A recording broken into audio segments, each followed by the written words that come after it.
मेरा नाम प्रोफेसर किरण सेठ है। मैं आईआईटी दिल्ली में हूँ और एक आंदोलन की हमने स्थापना की थी 1977 में, society for the promotion of Indian classical music and culture amongst youth, SPIC मैके।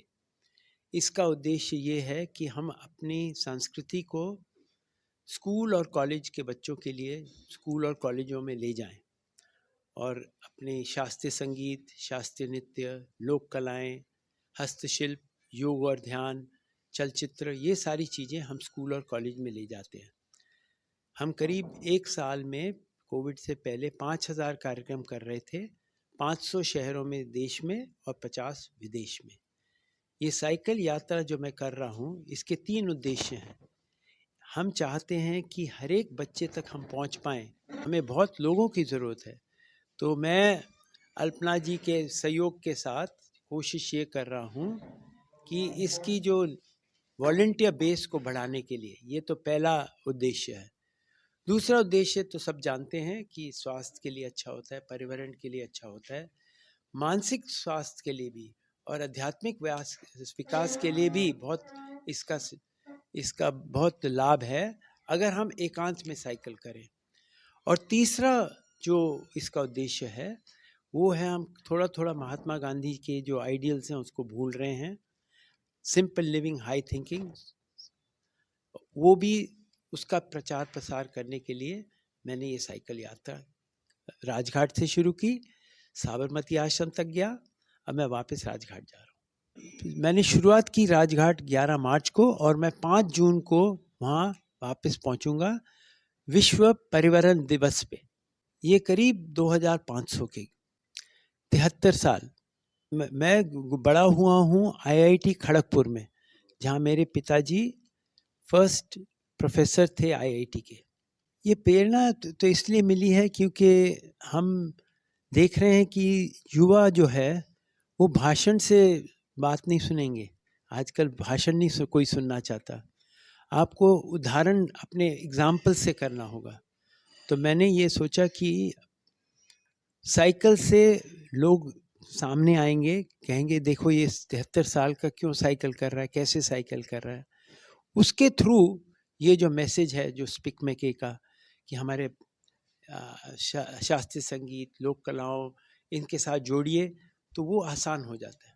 और ये जो मैसेजेस जो मैं दे रहा हूँ, मैंने 3 जो उद्देश्य बताए, वो बहुत आसानी से मैं पहुँचा सकूँगा अगर मैं ये साइकिल यात्रा कंप्लीट करूँ। ये स्पीक मैके के ज़रिए मैं यहाँ पर जुड़ी हूँ। इससे करीब पिछले 7 साल से स्पीक मैके के साथ जुड़कर हमारा युवा है उसको क्लासिकल म्यूज़िक और जो हमारी संस्कृति है उससे जोड़ने का काम ये स्पीक मैके कर रही है। मैं यहाँ की वॉलंटियर हूँ, इसकी कोऑर्डिनेटर हूँ, जो सारे स्कूल कॉलेजेस के अंदर जो हमारे बड़े-बड़े कलाकार हैं उनको बच्चों तक पहुँचाने का काम हम कर रहे हैं, शास्त्रीय संगीत, योग, साधना और क्लासिकल म्यूज़िक के ज़रिए, जिससे बच्चे जान पाएँ हमारी संस्कृति को। इस जो हमारा बहुत कुछ हम छोड़ते जा रहे हैं, भूलते जा रहे हैं, उस सब का वापस हम उससे अपने युवाओं को जोड़ना चाहते हैं। जी हाँ, देखिए मोबाइल पे बहुत कुछ आता है और सिंगल क्लिक पे आप चाहें तो पॉजिटिव और नेगेटिव दोनों तरह की जानकारियाँ मोबाइल के ऊपर हैं, लेकिन हमें उनको उस पॉजिटिव जो हमारी विचारधारा है उससे हमें जोड़ना है, क्योंकि अक्सर आपने देखा होगा बुरी संगति बहुत जल्दी मिल जाती है। अच्छी संगति से, अच्छे जो हमारी सभ्यता है उससे जुड़ना, अक्सर जो कहा जाता है कि भाषण देना, जो हमारी युवा पीढ़ी है वो सोचती है कि अगर बड़े बुजुर्ग या उनसे बड़े उन्हें कुछ समझा रहे हैं तो वो भाषण दे रहे हैं। तो हमें भाषण नहीं देना है, हमें उनको कुछ करके दिखाना है। और वो हमारे जो कलाकार हैं, जो हमारे इस सब संस्कृति से जुड़े हुए हैं, हमारे भारतीय म्यूजिक से जुड़े हुए हैं, तो म्यूजिक थेरेपी तो अपने आप में वैज्ञानिक पद्धति भी है। तो उसी के जरिए हम बच्चों को वापस अपनी अच्छी विचारधारा, सनातन संस्कृति के साथ जोड़ रहे हैं। जी हाँ, यही चीज़ तो जोड़ना है उन्हें, क्योंकि हम ये नहीं कहेंगे बिल्कुल भी कि अंधविश्वास से जोड़ना है। अक्सर लोग यही कह देते हैं कि आज के टाइम में भी अगर हम युवा वर्ग से बात करें तो उन्हें लगता है हनुमान चालीसा पढ़ना शायद कोई बैकवर्ड या पुराने उस विचारों वाली बात है। ऐसा नहीं है।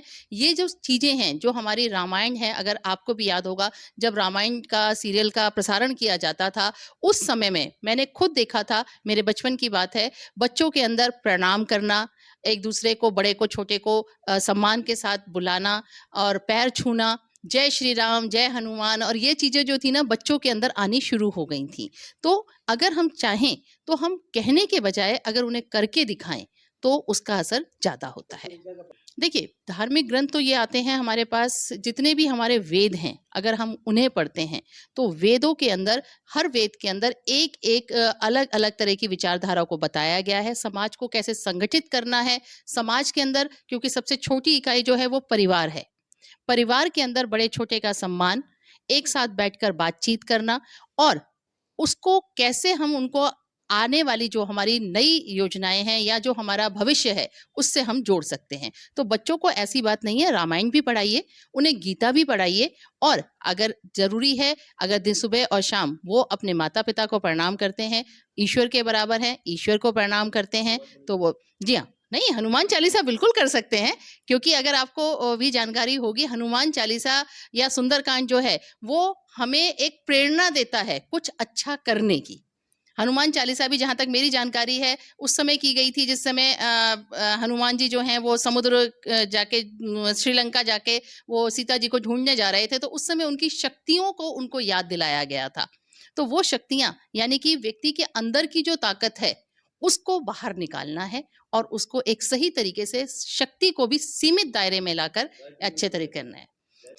गायत्री मंत्र तो आप जो भी करेंगे सती, यहाँ पे भूटानी जी, अगर मंत्र कोई भी हम करते हैं तो उससे एक एनर्जी प्रोड्यूस होती है, और वो जो हमारी एनर्जी है, ये साइंस भी मानता है कि एनर्जी से जो ट्रेवल होती है वो एक से दूसरे के तक पहुंचती है। इसी तरह के अगर आप संस्कृति की बात करते हैं तो हमारे लिए कहा जाता है कि पैर क्यों छुए जाते हैं, तो पैर छूना भी क्या है, अपने से बड़े को सम्मान करना। और चाहूंगी कि आपके माध्यम से केवल घुटनों तक झुकिए मत, दोनों हाथ लगाकर चरण स्पर्श कीजिए, और जिस व्यक्ति के आप चरण स्पर्श कर रहे हैं उससे कहिए कि वो सर पर हाथ रखकर उसको आशीर्वाद भी दे। तो इससे एक एनर्जी चक्र बनता है, और उस एनर्जी चक्र का अर्थ ये है, या हम किसी को सम्मान देते हैं, पैर छूते हैं, यानी कि उसके अंदर जो अच्छे गुण हैं वो हमारे अंदर भी प्रवेश करें और हम कुछ अच्छा कर पाएं। अब तक अगर आपने हमारे चैनल को सब्सक्राइब नहीं किया तो नीचे जो आप देख रहे हैं वैभव क्रांति न्यूज, इसको आप सब्सक्राइब कीजिएगा, फिर उसको लाइक कीजिए, फॉलो कीजिए, और उसके बाद एक कमेंट करते हुए शेयर भी कीजिए। बहुत बहुत धन्यवाद। जय हिंद, जय भारत।